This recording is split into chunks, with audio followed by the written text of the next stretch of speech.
ではただいまより Q&A セッションを始めさせていただきます。早速本日のゲストの皆様にご登場いただきましょう。 So we'd like to call in a special guest for this Q&A session.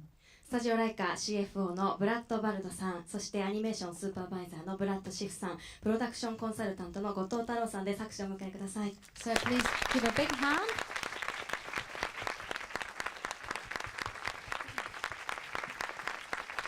Mr. Brad Bart, our CFO of LAIKA, Mr. Brad Schiff, animator, and Taro Okamoto, consultant. 本当にようこそお越しくださいました。 So welcome everyone, welcome. そして今日は久保さんも一緒にお持ちいただい And they て、 have brought ね Kubo え、 with 可愛い them. ですね。 So this is Kubo. あんなに小さいんですね。 He's quite a small guy. はい。そして通訳大倉よしこさんにお願いいたします。 And also interpreting is Yoshiko Okura. さあではまず皆様に一言ずつご挨拶を頂戴したいと思います。 So we'd like to have a ま word ずは from スタ each ジオ of ライ you. カ CFO のブラッド・バルドさん、お願いいたします。 Please.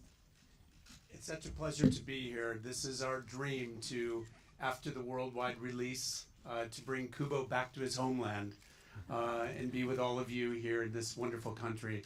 Thank you for having us. 本当にこの場にいられて光栄です。世界中でこの作品を皆様にお届けした後に、こうやって久保の母国である日本でこの作品を皆様とシェアできること、夢のようです。ありがとうございます。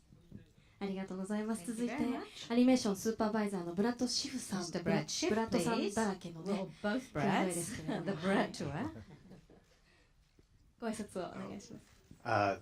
Thank you for having me. I'm honored, thrilled, and humbled to be here.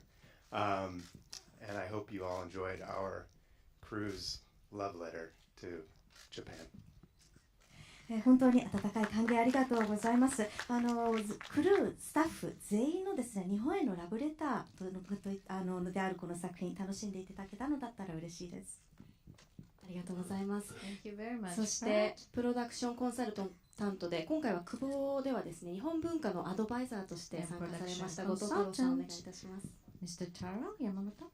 日本の文化がどのように描写されるのか、そして日本の職人主義的な部分がどのようにこだわりを持って作られたのか、非常にみんな頑張った作品なので、それが日本の観客にどう伝わったか後で聞きたいと思います。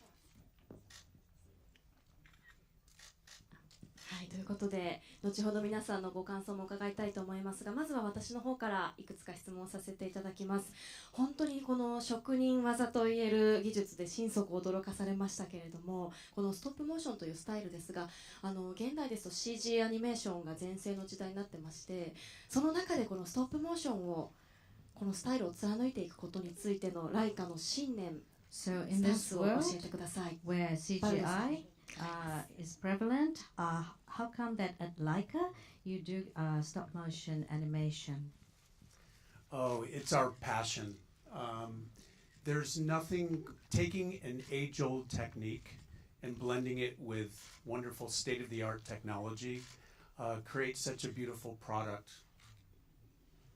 もう本当に私たちが情熱をとても感じているからの一言なんですね。昔からあるその技術と、そして、新しい技術というものを合わせて作品を作っています。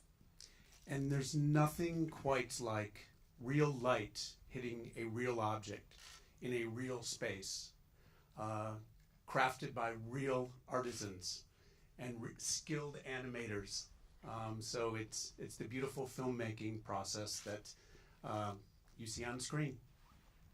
でやはり本当のその空間の中で本物のその物体に本当の照明が当てられている。でそれが素晴らしい職人の手、そして素晴らしいアニメーターたちの手によって作られる。それの比べ物にはなるものはないからなんです。ありがとうございます。 Thank そし you て very much. シフさん、今日はせっかく久保くんも Mr. 連れてきていただいて You ま have すの Kubo で、 with you. どんな風に久保くんを So could you 動かしていたのか解説していただ How け he ます was か？ moved. So this is one of our real Kubo puppets from the film that you just saw. And everything in this puppet is articulated, has wire or foil, so you can move and hold this position, everything. はい、実際今見ていただいた作品で使った本当のパペットの一つになります。で、すべての体の部分がワイヤーであったりフォイルというもので、その形を、形状を、ポージングをキープできるような形になっています。So inside of him is a skeleton that's made out of steel, which allows him to hold his position frame by frame. So there are 24 pictures in 1 second of animation, and he's made out of silicone and wire and fabric and plastic, and you can pose his fingers. I can move his eye. 目もこうやって目 With 玉をいじること exacto, I が don't know で if き you can ます。 see that all the way in the back. 後ろの方ちょっと見えづらいかもしれませんが、 And his faces, so he talks, right? And how do we do his で faces? 話しますよね、久保は。どんな風に表情を作るのかと言いますと、 The faces are done on a 3D printer. 3D プリンターを利用しています。 And we can take his hair off, 髪をこうやって取って、 take his face off, 顔もこうやって表情を変えることができます。パーツを取ることで。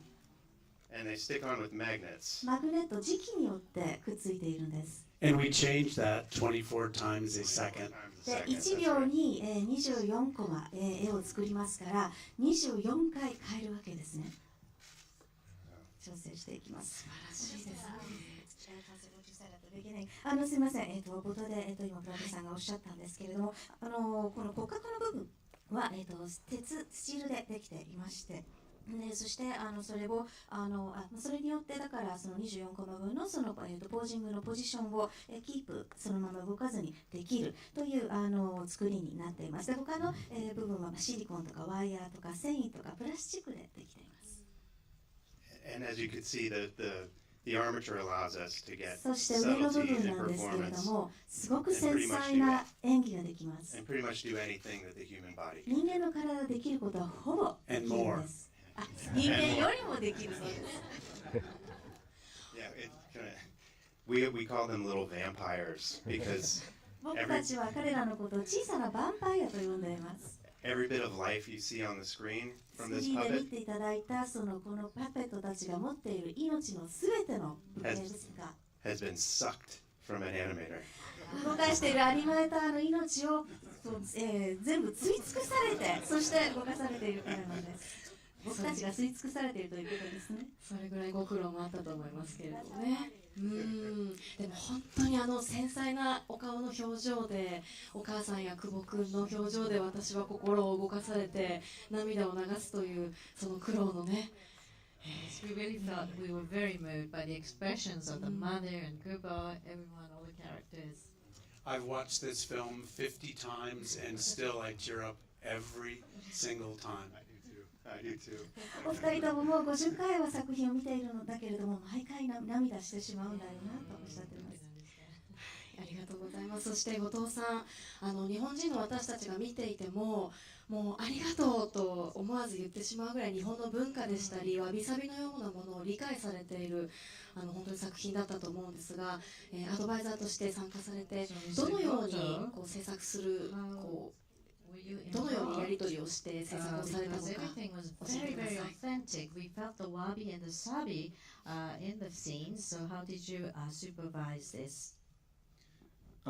自分に、声がかかった時にはすでに各部署で、たくさんのリサーチをもう重ねていて、例えば美術に関しても衣装に関しても、特に衣装デザイナーのデブラ・クックさんなんかはもう日本に、来ていろんな、日本の生地とか着物っていうのを研究したり、そこで伊勢三宅さんのプリートから学んだり、いろんなところで、研究は重ねていたんですけれども、そもそもこれが日本に実際にあった話ではなくて、ファンタジーですと、空想の世界なので、いろいろとクリエイティビティを生かして、膨らませていくときに、やはりどっかで日本の史実からちょっと離れてしまうことがある。そのさじ加減が非常に難しくて、そこで日本人が見ても、ファンタジーでありながらも違和感がない世界が作れるか、そこに、そのこだわりというのはちゃんと表現できるか、失礼なことがないか、そういったことを精査するために呼ばれて、で実際に自分が入る前からたくさんのことがもうリサーチされたんだなというところにすごく関心を覚えました。So when I got the offer, already the people had done a lot of research in the art department, in the costumes. Deborah Cook had come to Japan, studied the fabrics and the kimono, and studied the pleats of Issei Miyake. So there's so much research already done. And although this is a fantasy story, it's an original story, there's so much creativity. And of course, they need someone to point them in the right direction, or even if it's fantasy, if it's correct, if it's authentically Japanese, even if a Japanese person saw the film. So that's where I help. But they had done so much research. 後藤さんにお話が行く前にももう調べられてたと今おっしゃいましたが、ライカの皆さんはその事前の段階ではどのように日本を調べていらっしゃったんですか？ So how had you researched Japan before Mr. Goto stepped on board? Me. Yeah, you know, there was so much that was done before I even got into the process for animation. Like Tara said, Deborah Cook did extensive research with costumes. Our art department, you know, was very inspired by much Japanese art, particularly woodblock prints. And that's a theme that ran through the entire film. 自分自身はアニメーションの部署のスーパーバイザーなんですね。ですからアニメーションのその作業に入る前の例えば、さっきお話が出た衣装のデボラさん、あるいはその美術、その部署などは事前にも作業が進められていて、で本当に今おっしゃったように後藤さんが膨大なリサーチがされていました。で特に美術部が影響を受けたのは日本の木版画だったんですね。でそのテーマというのは作中ずっと感じられる作品に仕上がりました。And Travis Knight looked at a lot of Kurosawa films for composition and whatnot. And I also looked at a lot of Kurosawa films for animation reference, for fighting scenes, for just general movement and the proper way to do particular actions. そして監督のトラビスはその構図などは黒澤明作品にかなりインスピレーションを受けています。そしてアニメーションを手掛けスーパーバイズしている自分自身も、黒澤明監督の作品はとても参考にしました。特にその、戦いのシーンの動き、盾であったり、それからも普通のシーンでもその物腰、こういったものを参考にさせていただいたんです。And we also work with choreographers for the Oban Festival.And for the fight sequences to make sure that they felt as authentic as possible.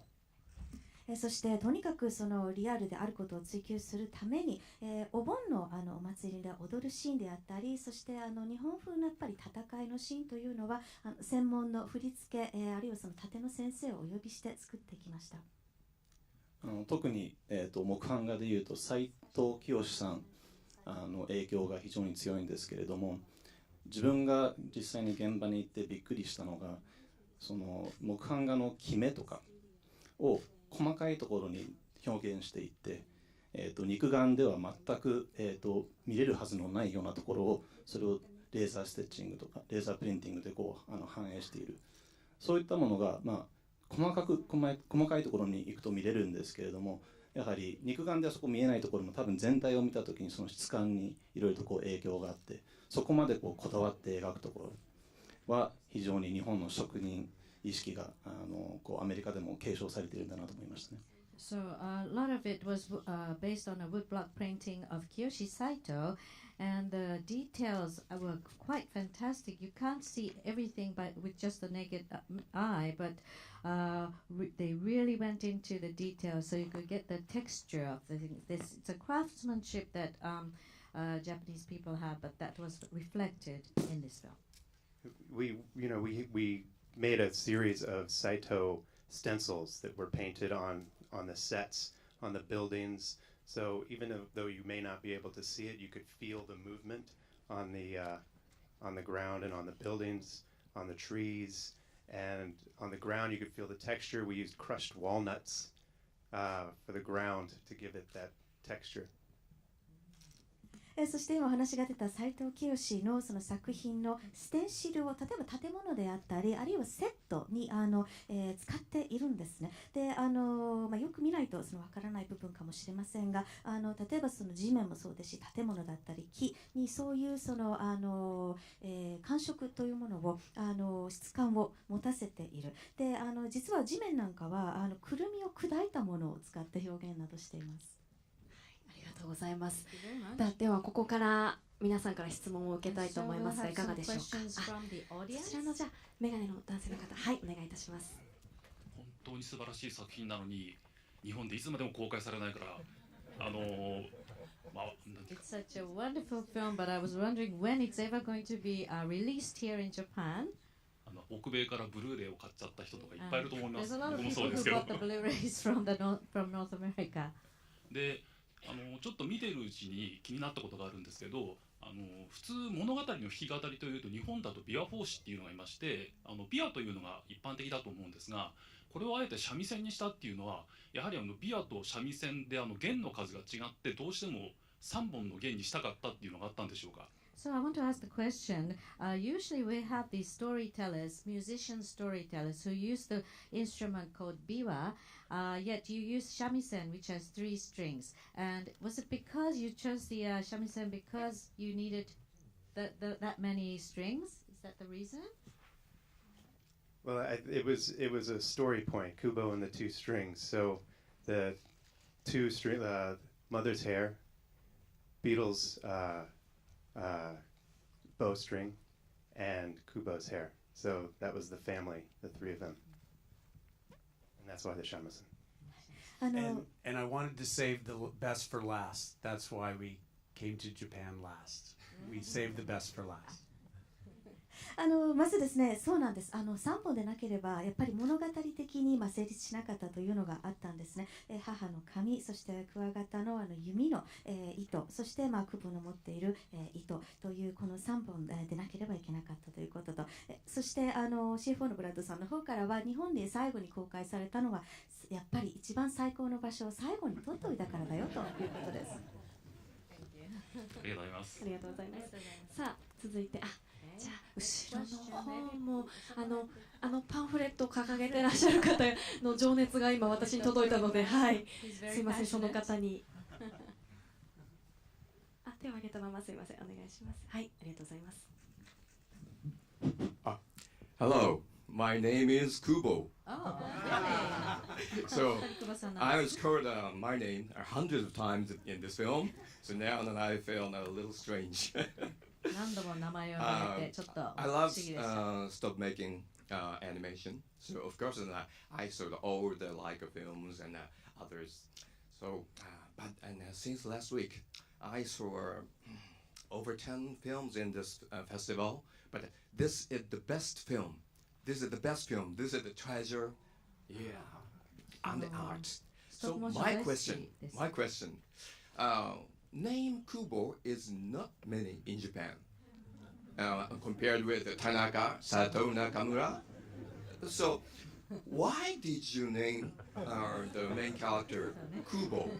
This is my question. 映画祭で何本も10本ぐらい映画見ていますけどこれがベストだということです。しかし名前このクエスチョンは質問は久保という名前もっと佐藤とか中村とかいろんな名前がある中でなぜ彼の名前は久保だったんでしょうか。Firstly, thank you a lot. That means a lot. まずはお礼を申し上げたいと思います。ありがとうございました。And Kubo, our former character designer who came up with the concept of Kubo, he was one of our character designers on Coraline, and one of his best friends growing up, his nickname was Kubo. Not name, nickname. Nickname. はい、実はですね、この作品のコンセプトというのはコララインなどライカ作品のでキャラクターデザインを担当していた方から来ているんですね。で、その方がまずこういうアイデアがあるんですけれどもってピッチしてくださった中でこの彼の小さい時からの友人があだ名が久保だったということでその名前を頂戴したそうなんです。And he was Japanese, yes. で、日本人の方だったそうです。Actually, I have shamisen, but I don't play it well. So from today, I practice. Thank you. 私はこれから習うそうです。ありがとうございます。あと一枚いけますかね。あ、 Okay, じゃあ another そちらの question, 女性の、 please. あ、ごめんなさい、男性かな。女性ですね。あ、ごめんなさい、見えなかった。そちらの方。こちらのはい、下の方ですね。ライトの、はい、下にいらっしゃる方です。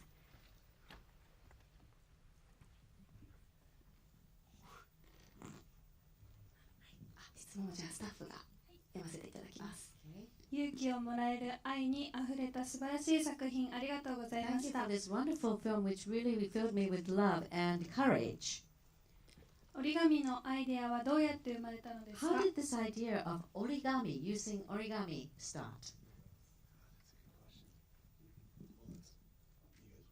Yeah, it was a story point in Shannon's film, and it was all about. It was a way to show Kubo's magic and a way for him to tell stories. He comes from a fantastical background of gods, and his mother used to tell these fantastic stories, and he had these powers, and he would tell them through the origami to the town, and ultimately it started as a novice way to work his magic to the point where it wound up in the end of the film when he got stronger and stronger and understood how to use it. 先ほどキャラクターデザイナーそもそもこの企画を持ってきてくださった方を話をいたしました。その方の最初にプレゼンしたそのストーリーの中で折り紙というアイデアはあったんですね。というのはこの久保は、母もそうですけれども天空あるいは神こういった世界からやってきている関係がある。だから魔力のようなものを持っている。そしてそれを発揮するときに折り紙という表現方法を考えたんです。そういった力を持っている彼は折り紙を通して村人たちに物語を伝えます。そして、最初はまだ初心者だった魔力の、もうこの冒険に出たことによってだんだんとどんどん使えるようになっていくというそういう形で使っています。それがストーリーだけではなくて実際に美術と衣装にもそれがどんどんモチーフとして反映されたのが素晴らしいなと自分は感心しましたね。And I was very, very struck that it was used not just for the story, but also had influence on the art and the set, and also the costumes as well. それがきっと伊勢三宅さんの一世三宅デザインにも please そこからの着想というかそこからもアイデアを得て like an いるわ origami. けですかね。そうですね、実際に伊勢三宅さんのプリーティングが本当折り紙と通じるところがあってぴったりきたんじゃないかなと思います。Yes, there is a connection between the pleats and the origami, I think. ありがとうございます。すいません、ちょっとお時間の関係でここで切らせていただきます。申し訳ありません。ではここからフォトセッションに移らせていただきたいと思います。 Protocol now.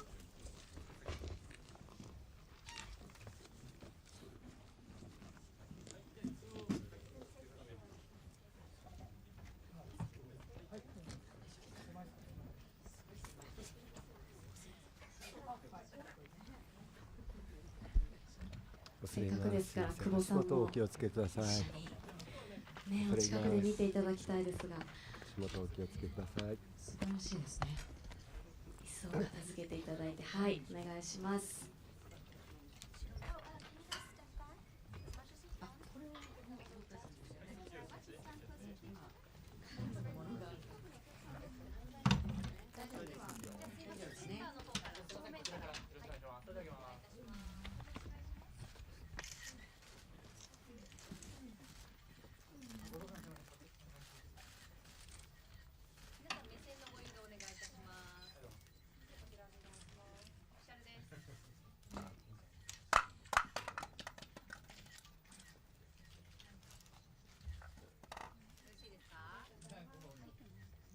後藤さん、もしかしたらちょっとパネルを下げると、はい、お顔がよく見えるかと。はい、ありがとうございます。左手側に皆さん左手側で。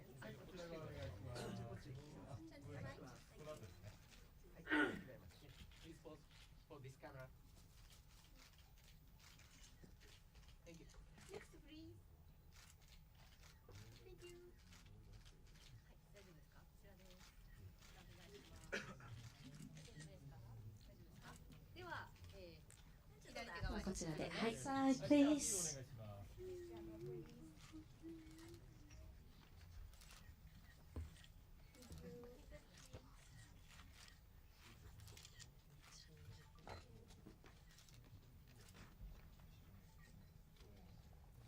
ろしいでしょうか。はい、お願いします。では最後にムービーカメラもあちらにございますので、よろしければ手を振っていただいて。Could you wave to the cameras, please? お願いします。こちらの方にお願いします。久保君はね、ちょっと触れないかもしれません。Maybe Kubo can't wave his hand right now. Maybe he can't. ああ、上げていただいてありがとうございます。カメラさんよく撮ってください。はい、ありがとうございました。ということで、久保日本の弦の秘密から、スペシャルなゲストの方々にお越しいただきました。本当にありがとうございました。どうぞお拍手でお待ちください。Thank you.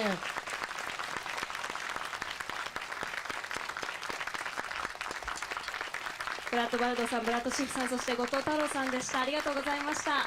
Thank you so much, Brad Schiff, Brad Baldo, and Goto-san. ぜひ今日皆さんお写真を撮りいただいてQ&A セッション